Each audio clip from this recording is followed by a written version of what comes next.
Today's video is going to be changing out a toilet. It's intimidating to a lot of people, mainly because it involves plumbing. And by plumbing, I mean not only do you have a supply line coming in that's bringing the water into your toilet, but you also have the sewage line, the drain line that takes the used water out of the toilet and away from your house. The main thing that you have to do in the beginning is to try and get as much water out of the toilet as possible.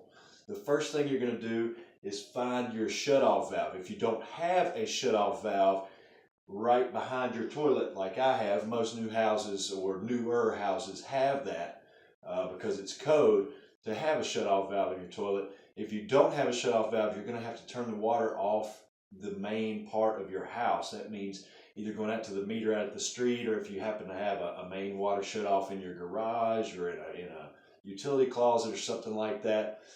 But you got to get the water shut off first, and then I flush it as many times as possible to try and exit as much water out of the toilet as I can. So that's what I'll do right now. I'm just going to reach behind and turn off the water as far as it'll go. And then I'm going to start flushing the toilet. All right. So the water's been shut off. And now I've flushed the toilet a couple of times and even held the handle down up here to make sure that the plunger inside stays open and you're evacuating all the water out of this rear tank.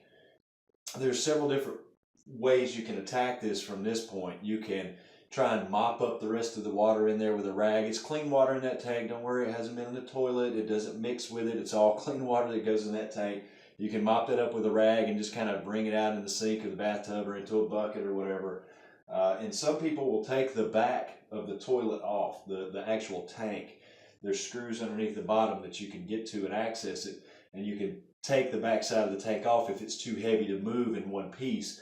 But I'm used to removing toilets in one piece, so there's a little bit of water left in the bowl. There's a little bit of water left in the tank. I'm going to undo the bolts on the side. I'm going to use my strength to pick up the entire toilet.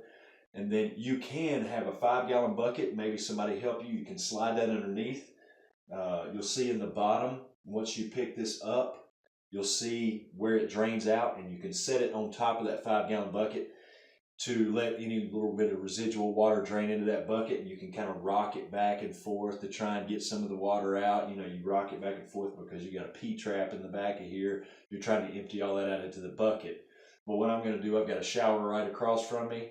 I'm going to unbolt the toilet, pick up the toilet, carry it over to the shower, and I'll rock it back and forth in the shower to try and drain any water out there. Then I can carry it outside and we can get started on the install. Man, it's really dark in here. It's hard to see, but I wanted to show you. You're all familiar with the side of your toilet.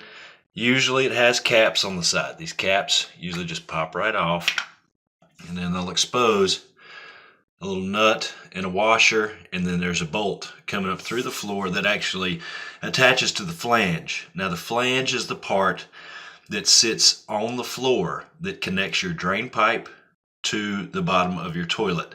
So you'll have two bolts coming up through that flange, and then they got a nut and a washer on here that hold it onto the toilet. So all I'm going to do is just you can use a socket set. I'm just going to use a little adjustable wrench. I'm going to take these loose, and then the toilet will be unbolted. There's one on either side. After you've got the toilet unbolted, or before you've got the toilet unbolted, either way, this is your shutoff valve, which I have turned off.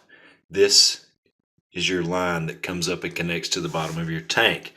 This is the line where it brings water into the house and sends it into the tank to refill every time you flush. Now I'm going to have to disconnect this line, which means that when you break the seal here, or if you break the seal here, whatever water is left in the tank or in that line is going to try and escape. Now, it's not going to be a whole lot of water. It's not going to continue to pour out unless you don't have your shutoff valve turned off. But I do. So there's going to be a little bit of water that comes out.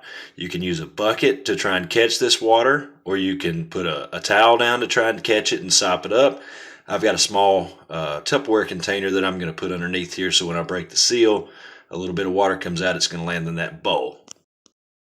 All right, the toilet's removed. It wasn't that heavy. I carried it out in one piece. It's right across in the shower sitting there.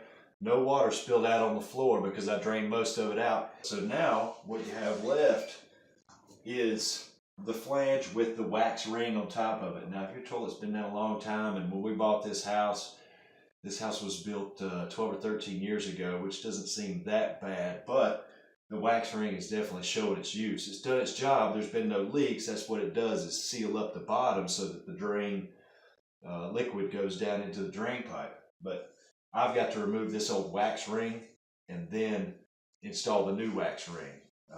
This is kind of the crummy part. You want to get like a putty knife, or I'm going to use a flat blade screwdriver, and you're just going to kind of dig it up. You know, it's times like these when I wonder, why didn't I go to college?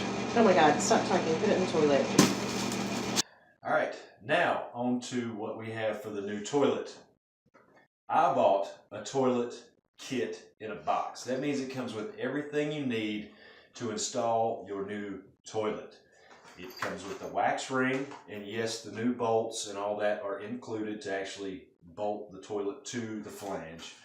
You got your lid, of course, you've got your tank and all the guts inside the tank, including the handle and the bobber and all that stuff. They're all included. They're already pre-assembled in the tank.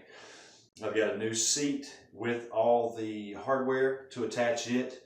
I've got a new bowl, and I bought a new stainless pigtail. It's a flex hose. It's the best one you can get. And of course, it will come with a set of installation instructions. Directions for this particular toilet. You can see my wax ring. It just has a cover on it that you remove, and then it's just the wax itself. I've never used one like this before, but you know, normally mine have a plastic piece on them and something to kind of hold it together, and you actually mount it onto the flange. But the instructions for this particular toilet are saying that I need to mount this wax ring around the drain on the bottom of the, this is of course where you sit, turn on the side, mount this first, and then pick the base up and set it over that and apply your weight evenly. Now it is also important to note that once you get the wax ring on here, or either on your flange, and then you go to seat your toilet and you push down and you feel it kind of goosh into place, like I said, you don't want to rock it or pick it back up and try and reseat it. You can break the seal and it'll never really seal again right. So once you push it down, that's it. Don't move it. All right, we've got our toilet bolted down. You're going to find a series of washers in your kit. It's going to have some plastic washers, some metal washers, and it's going to have a weird little fat washer like that. That's basically just going to be something to snap your cap onto. You'll probably have to cut your bolts. You may or may not have to, because they usually send them a little bit longer than they need to be, depending on how deep your flange goes, so that you'll have enough threaded part to be able to get your toilet secured to the floor with. It's important to remember, as with any kind of nuts or bolts or any kind of tightening we're going to be doing on the tank or the toilet itself, don't over tighten the nuts, because if you do, this is porcelain and it will break. So you could snap, crackle, possibly even pop your toilet. Toilets are going to vary. How they go together is going to have some differences here and there. I know this is really dark, but when you seat the tank on the back of the bowl, there will be a throat, which is this main part down here in the middle, and then you'll also have 3 or 4 areas that the tank actually bolts down to the bowl. If you can see those, they're in a triangle around that center point. Now this one goes together with these bolts that you just hand tighten. They have rubber pads on the bottom to protect the porcelain. They act as shock absorbers almost, and a cushion, so that when you tighten these down, again, do not over tighten them, but when you tighten these down, they have that sort of rubber gasket to protect it, that layer in between the 2 layers of porcelain, so it won't crack. The tank is connected. It's seated real well. You can see, didn't over tighten the bolts. I've got myself connected to the supply line coming out of the wall that goes into the shutoff valve. So I'm coming off of here with my new line. I've gone up and tightened it to the bottom of the tank. Now all you got to do is turn the water on and let it fill up. And I don't have any leaks as it's filling up. I'm just going around and check in seeing if I see any water drops, checking to see if I feel anything wet. And you'll look under where the tank meets the bowl to see if you find anything there. All right. And then we'll see how far the tank filled up. All right. So we'll give it a flush.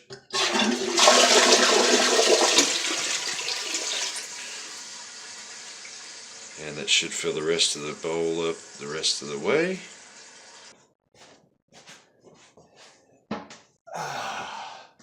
So there you have it. The toilet is in, it's complete, it's all done, and it's got a decent little flush on it. I need to go wash my hands, I think. Namaste, y'all.